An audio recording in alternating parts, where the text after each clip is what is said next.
Shalom, selamat pagi Bapak Ibu Saudara-saudaraku yang dikasihi oleh Tuhan Yesus Kristus. Haleluya, haleluya. Betapa dahsyat Tuhan kita, Tuhan yang hebat, Tuhan yang ajaib, Tuhan yang penuh dengan kasih dan kemurahan-Nya tidak pernah berakhir dalam setiap kehidupan kami.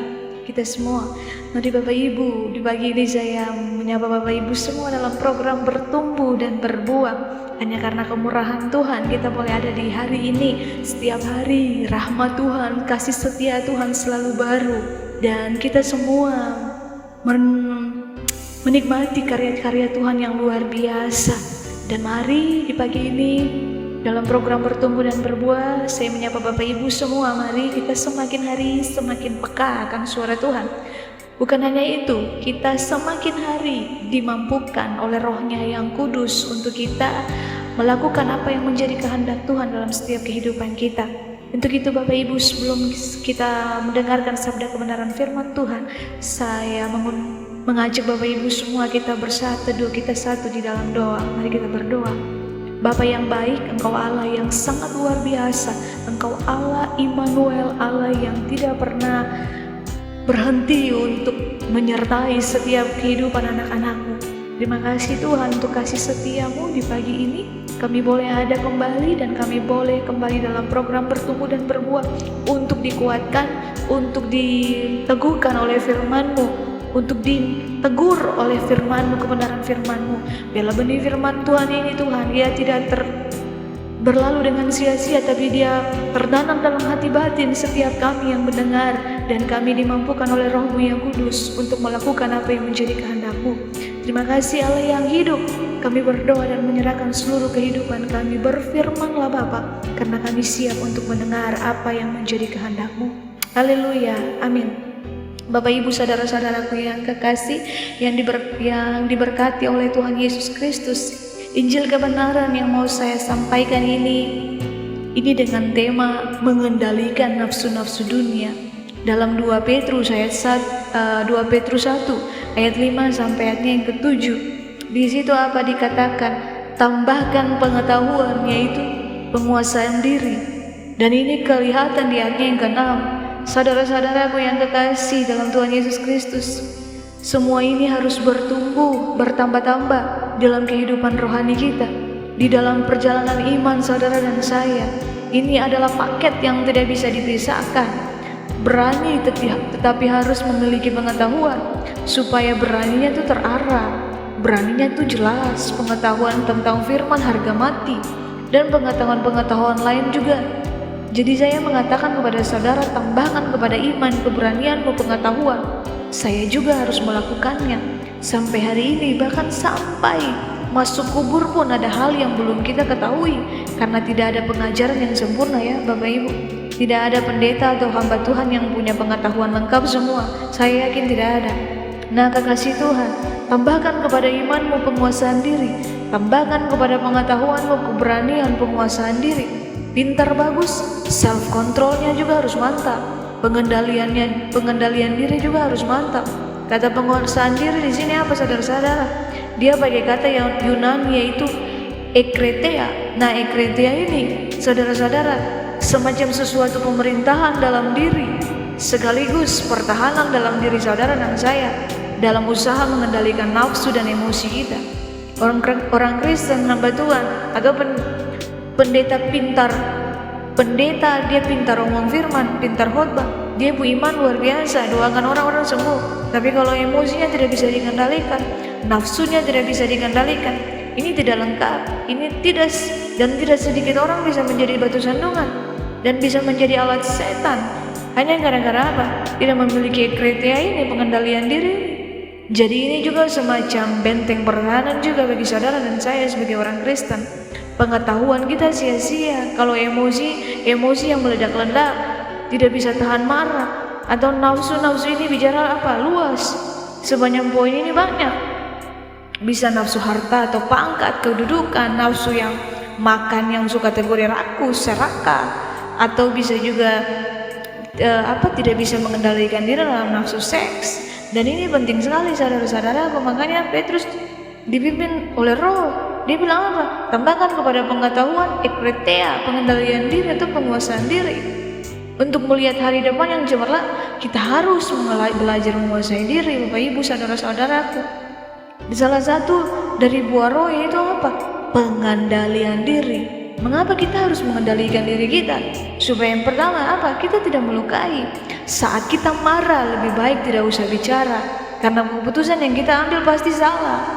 Saat marah, tentu kita akan mengeluarkan perkataan-perkataan yang justru memperburuk keadaan. Kadang kita melepaskan perkataan itu mudah, tapi mengobati hati yang luka itu sangat lama. Ya Bapak Ibu. Dan saya mau ingatkan saudara semua, jangan sampai yang menurut kita baik-baik saja, oh tidak apa-apa, kita senang, tertawa, kita menyampaikan, jangan sampai sebaliknya kita membuat orang lain terluka, berduka. Jangan sampai kita merusak gambar diri karena perkataan kita melekat di pikiran orang tersebut. Kita bisa membuat orang lain membenci diri sendiri. Mari ayo sama-sama kita belajar mengendalikan lidah kita, belajar menguasai diri, kendalikan lidah kita supaya kita tidak melukai. Yang kedua, kita harus menguasai diri untuk tidak membela diri, tidak membalas kejahatan dengan kejahatan. Dalam Roma 2:12 ayat yang ke-9, 19. Siapa sih kalau disakiti itu tidak marah? Siapa sih yang kalau sampai direndahkan tidak kecewa? Ketika orang jahatin kita, tentu saja secara otomatis manusiawinya kita akan berpikir membalas orang itu. Otomatis ketika orang mencela kita, kita akan berpikir harus pakai perkataan apa untuk membalas orang itu. Tuhan mengajarkan kita untuk tidak menuntut balas. Berilah tempat kepada murka Allah. Biar Tuhan yang berurusan dengan orang itu. Kita dipanggil untuk jadi terang. Mari kita jadi anak-anak terang. Mari kita jadi orang yang menebar kebaikan bukan kejahatan. Saya percaya pembelaan itu datang dari Tuhan, Bapak Ibu, saudara-saudara. Mungkin saat ini kita direndahkan, kita berusaha untuk dijatuhkan orang lain, orang berbuat jahat sama kita. Jangan kita mengikuti kelakuan mereka, mari kita berbuat baik kepada semua orang. 1 Korintus 9 ayat ke-25, tiap-tiap orang yang turut mengambil bagian dalam pertandingan menguasai dirinya dalam segala hal. Wah, Tuhan tidak tertarik dengan suksesnya kita. Dia tidak tertarik dengan berapa banyak harta yang kita punya, pangkat, kedudukan, dan pencapaian lahiriah yang sudah sampai mana yang sudah kita capai. Tapi ternyata Tuhan lebih tertarik dengan apa, Bapak Ibu? Tuhan lebih tertarik dengan karakter kita yang semakin hari semakin serupa dengan Dia. Semakin hari seperti Paulus bilang, aku melatih tubuhku sedemikian rupa sehingga aku menguasainya. Mari kita mengendalikan diri untuk tidak menghakimi orang lain, mengendalikan diri untuk tidak menyinyir hidup orang lain, tidak menilai hidup orang lain, mengendalikan diri untuk tidak jadi kompor, bakarin orang. Mari hari-hari ini, guys, hati-hati ya, Bapak Ibu semua, hati-hati. Mari, jangan kita jadi kompor. Mari, karena kalau kompor tuh dia semakin panas, kompor tuh apa? Dia bisa meledak. Dan meledak dengan sendirinya. Mari jangan kita menjadi berdosa karena ikut menilai dan menghakimi hidup orang lain. Pendeta dia tuh mau pintar khotbah, dia mau khotbah sampai di Cina kah, Korea kah, Amerika kah, sudah keliling dunia ini berapa banyak kah? Tapi kalau tanpa pengendalian diri, karakter bermasalah, tidak setia dengan istri, dengan suami, bicaranya omong kosong, selalu hina orang, khotbah dipenuhi dengan menyombongkan diri, maka ini Paulus bilang, jangan-jangan kita ditolak. Mari harga mati, Tuhan tertarik dengan karakter. Karakter kalau bagus, karir pasti bagus. Lihat Sadrak, Mesak, Abednego, mereka dipromosi Tuhan gara-gara apa? Gara-gara apa? Lawan Nabukadnezar, pejabat di Babel, untuk dapat apa? Kedudukan. Minta maaf, pejabat di Babel tuh mau dapat kedudukan apa? Mereka jadi penjilatnya Nabukadnezar. SMA, Sadrak, Mesak, Abednego lebih tertarik takut Tuhan, lebih jaga karakternya di hadapan Allah, dan tetap memperlihatkan ini loh, karakter-karakter orang beriman. Mereka dipromosi Tuhan karena apa? Mereka lawan arus, bukan ikut arus. Jadi saudara-saudaraku, ini terlalu penting untuk kita perhatikan. Mari, penguasaan diri adalah segala sikap, perbuatan, perkataan, dan pikiran yang didasarkan pada pengetahuan firman Tuhan, sehingga tidak lepas kontrol dan lupa karena kepentingan diri sendiri, tapi lebih mementingkan pertumbuhan iman. Ini khotbah bukan untuk saudara saja, tapi untuk diri saya sendiri. Mari kita minta Roh Kudus pimpin kita. Mengapa minta Roh Kudus pimpin kita? Karena pengendalian diri ini adalah salah satu manifestasi buah roh. Sejak firman ini diberitakan, saya percaya Roh Kudus mau tolong kita semua supaya pengetahuan dan iman kita tidak dipermalukan, melainkan kita semakin kuat, berakar, bertumbuh dan berbuah dalam pengenalan kita akan Tuhan. Mari kita bersaat teduh dalam benih firman Tuhan ini, memerdekakan setiap kita dan menasihatkan kita untuk mari kita benar-benar mengejar apa yang menjadi kehendak Tuhan. Tinggalkan segala dosa. Mari kita berlari pada tujuan kita, bertanding dalam perlombaan iman, sehingga nanti ketika kita pulang, Tuhan mendapati kita menjadi hamba-hambanya yang setia. Mari kita bersaat teduh di dalam doa. Mari kita berdoa. Terima kasih Bapa di surga untuk kasih setia dan kemurahan-Mu. Terima kasih untuk firman-Mu yang luar biasa di pagi ini Tuhan.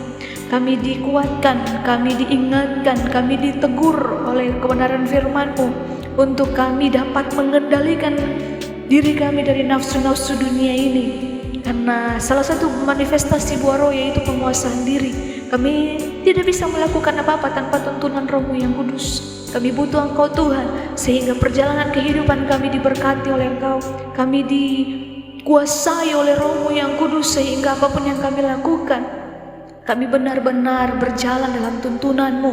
Kami tidak tersesat karena kami punya Allah, punya Roh Kudus yang senantiasa mengingatkan kami, yang senantiasa memelihara hidup kami. Ini doa kami, ini ungkapan syukur kami. Biarlah firman-Mu ini Tuhan menjadi rema yang kuat bagi setiap kami. Kami bukan hanya menjadi pendengar, tapi kami menjadi pelaku-pelaku firman-Mu. Di dalam nama Tuhan Yesus Allah yang hidup, kami berdoa dan mempersembahkan seluruh kehidupan kami ke dalam tangan-Mu. Haleluya, haleluya, amin.